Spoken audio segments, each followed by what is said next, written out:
Welcome to build part 3 on this upcycled lawnmower blade to bushcraft knife. So in this episode I'm making handle slabs out of some leftover scrap PVC pipe. I think this is 1.5 inches, might be 2 inch, I didn't even actually look at it. But the concept is here. I'm just going to cut a slice down this old piece of scrap pipe with a reciprocating saw and then cut it off. And after that, I'm going to heat it up with just an inexpensive hot air gun. And you'll see me transition to gloves because it's hot. This stuff is really pliable around 300 degrees, and we can have our way with it. So, PVC pipe is a thermoplastic. It's very similar in properties to Kydex, which is a well-known polymer for use with knife sheath making. But in this case, I'm not making a sheath, I'm just making some handle slabs, because this tang on this lawnmower blade, I cut that blade right in half with a zigzag step, which gave me 2 lawnmower blades, or actually 2 blanks for making 2 bushcraft knives. It's one of the reasons I did that. I didn't emphasize that in the earlier parts 1 and 2, but there's your little inside tip. So here, that hot air gun is heating up that PVC pipe to make it nice and pliable.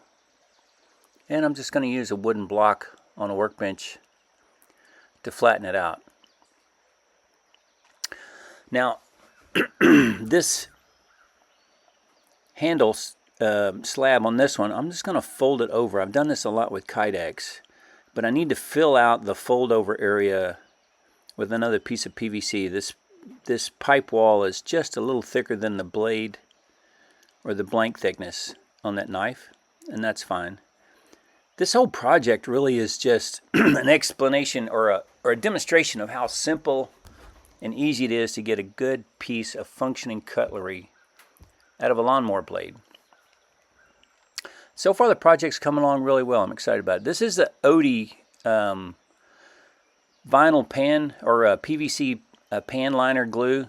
I've used this in a bathroom renovation, and it's really neat stuff. Right now I'm just wanting to tack things together. It's not really holding a structural strength. So for this purpose it's working just fine. Yep, just heating those materials, those surfaces up again on that PVC so this glue will do a decent bonding job. And this turned out pretty good. I initially was thinking of just cutting 2 slab pieces and having them slab on either side of that blank, but the fold over approach gave me a much stronger subsurface, or a backbone, if you will, for extending that partial tang, that knife, out into a full handle. And there is a method to my madness here. Just kind of hang out or stay with me here, and you'll see what's going on. So that piece is cooled. I pulled it out. That pan liner glue, vinyl pan liner glue, held that filler block just fine. And now I'm going to heat it back up with that hot air gun again.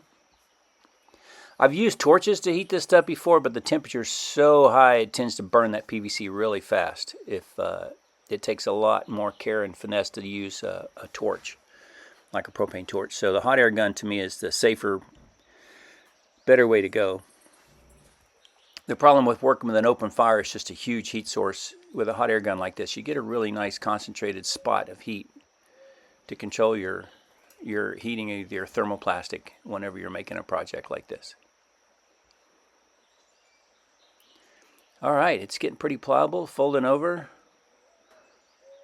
I fidgeted around a little bit, finally figured out how to get it into the face vise on this new workbench that I built last winter. It's like, yeah, let's heat this thing up again and I'll get the jaw set. This has been quite an adventure to, try to capture the video I want for telling a story I've recently upgraded to a new tripod that's got a lot larger base on it so it doesn't fall over as often, which actually started out as a selfie stick and just wasn't really cutting it. So I took all my profits from my YouTube videos, and then which were zero, and added a bunch of my own money and bought the new tripod. So here's that PVC is folded over and it's hardened, it's cooled. This PVC pipe is designed to hold high pressures, and this stuff is really brittle. It's not, it's similar to Kydex in that you can heat it up and shape it into something else, but it's really brittle. It doesn't flex a lot, and we'll see that in an upcoming clip where I'm taking the tapping that folded over handle off the blade, and it shatters. It breaks right along the spine of the fold, and it's no big problem. It's still usable. I just glue it back on, but we'll see that in a minute. Here I'm just doing a layout, a rough layout of the PVC, and go to a bandsaw and eliminate a whole bunch of handwork. All this can be done with hand tools, of course, if that's what you have to work with. The soundtrack on this thing, I'm having to do a voice overlay on everything because, unbeknownst to me, I had just some music playing off YouTube in the background. I thought it was cool, and then YouTube rejected the video upload because of copyright infringement. And I'm like, oh, sorry about that, folks. So it's just a 40 grit flapper disc on an angle grinder. This is that variable speed angle grinder used in earlier videos, which gives me a lot more control. And I'm just going to shape that plastic down, or that PVC down, covering the back of that partial tang. And I want to leave the metal exposed just a little bit. What I've learned from making and hunting with stone points is the best lockup is achieved with an arrow point on a shaft if the arrow point, the stone head, is just a little bit wider than the shaft. So that's what I'm going for here. Right here I'm just tooling in a couple little notches on the back of that handle for a paracord wrap to stay nestled in where it won't slide off. And she's looking pretty good. I hope you get the idea here how it's shaping up. Here we go. Bam. Yep. Broke it. I'm like, huh. Okay. Well, that's cool. You can see how that plastic absorbed that blade in that one shot there as that PVC was soft from heat. I'm going to go ahead and clean this up with some sandpaper and be able to drop some more of that Odie pan liner glue on there, just keep stuff stuck together. So we're doing a fit test here. Yeah, that's looking good. This will work.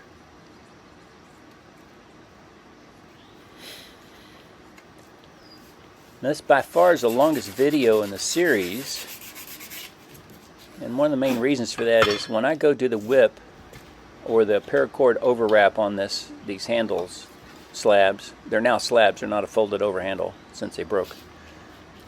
But I wanted the viewer to have the chance to see in detail how I pull it off. And this, by far, is not. Don't let this program or this the handle wrap coming up limit you in your own project.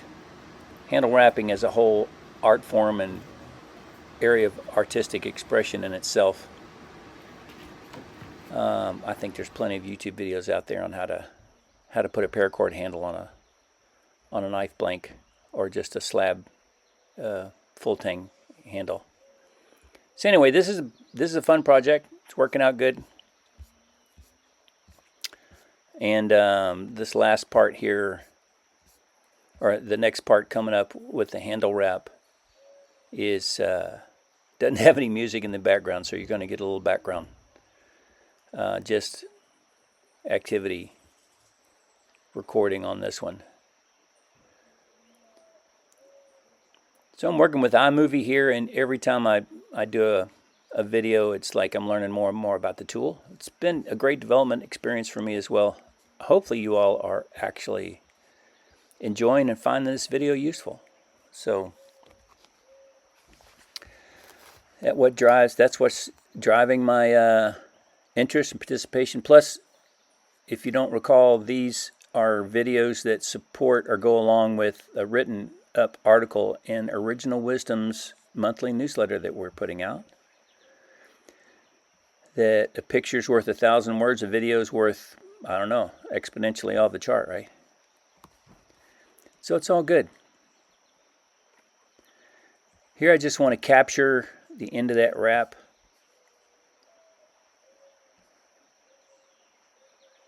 To get it started. Now on the second wrap around, I'm going to put a girth knot on these two short pieces on that second wrap. That's what I'm after here. It gives me a little bit of a flare in the handle to help my hand know where it's at on the handle. And it looks cool, of course. Well, at least to me. So there you go.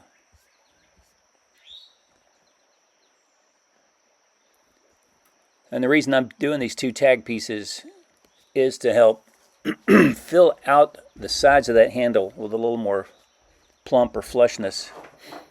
And you'll see in the end of the video how it turns out. So I think the program turned out well.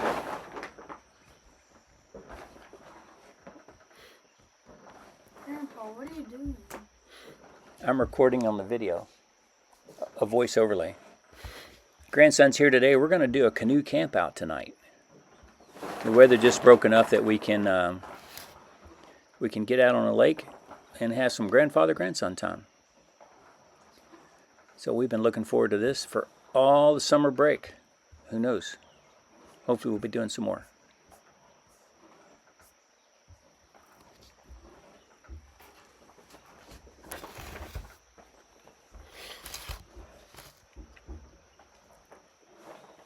Are you still recording your voice?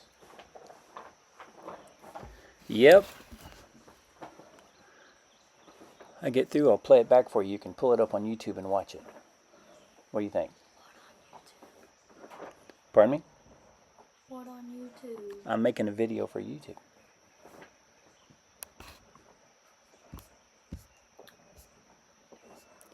That's why I came out on the front porch where we have a bird feeder and bird song and the creek is babbling in the background out in this remote West Virginia setting. That's pretty hilarious, Grandpa. It's cheap entertainment.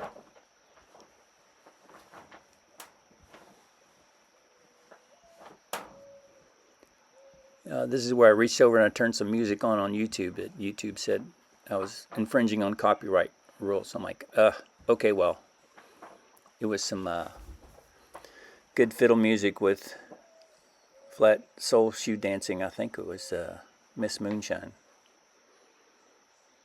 Just some local cultural overlay. I suppose in the future I've hoped to get out one of my fiddles and just make my own background music that's my copyright. Ha! So there. So here I'm putting on a little bit more of that glue just to help stick stuff together. I've thought about just coating all of this paracord at some point in that pan liner glue because it soaks in good and it's really tough. But again, this is hopefully idea and inspiration for you folks out there that want to make a really cool bushcraft out of a recycled or upcycled lawnmower blade. So, and as promised in the earlier video, this is upcycling a piece of PVC pipe for a handle. I did go with some brand new paracord just because. I thought it'd be cool to have a whole YouTube channel on bushcrafting without paracord. That would be a whole new challenge because paracord is just in all our lives, bushcrafter wise, in so much of what we do. Don't get me wrong, it's great stuff, but what do you do when you don't have a piece of paracord in your pocket, right? That could be a whole nother challenge. Okay, well, the next section has got some background noise to it, so I'm going to drop off the mic here And thank you folks at the end. So keep watching. Bye.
So I'm going to jump back in here on a voice overlay and explain what's going on here. This is a overwrap technique that's used on serving on bowstrings.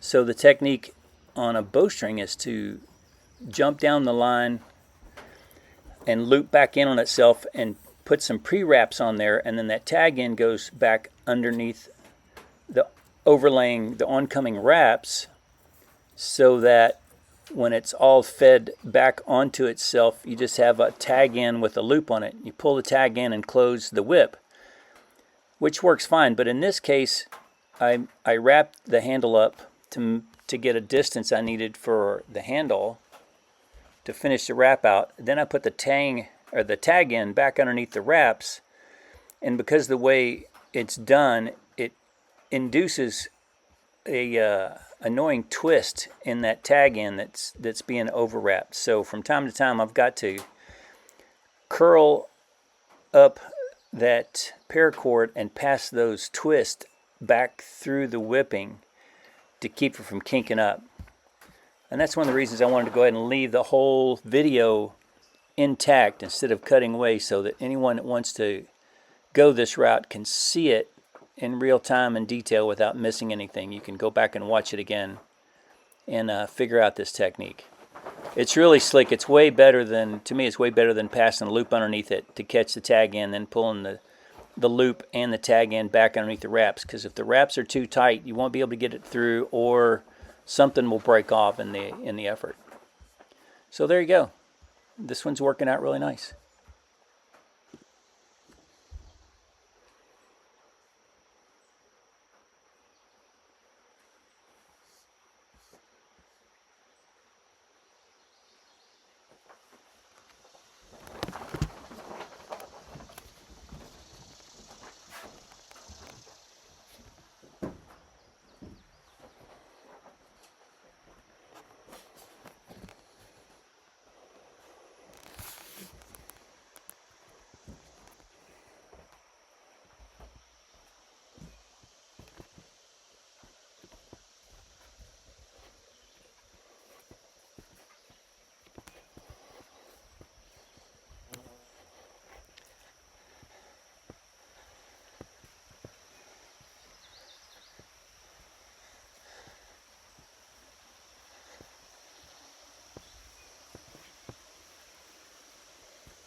Okay, for a finishing touch here on this, the heel end of this knife handle, I'm just taking a countersink bit, putting a couple holes in it for running a paracord through there, or a little lanyard, whatever the bushcrafter's desire is. I don't know, I'd be lashing this onto the end of a spear for hunting hogs or anything, but you know, I suppose it's doable.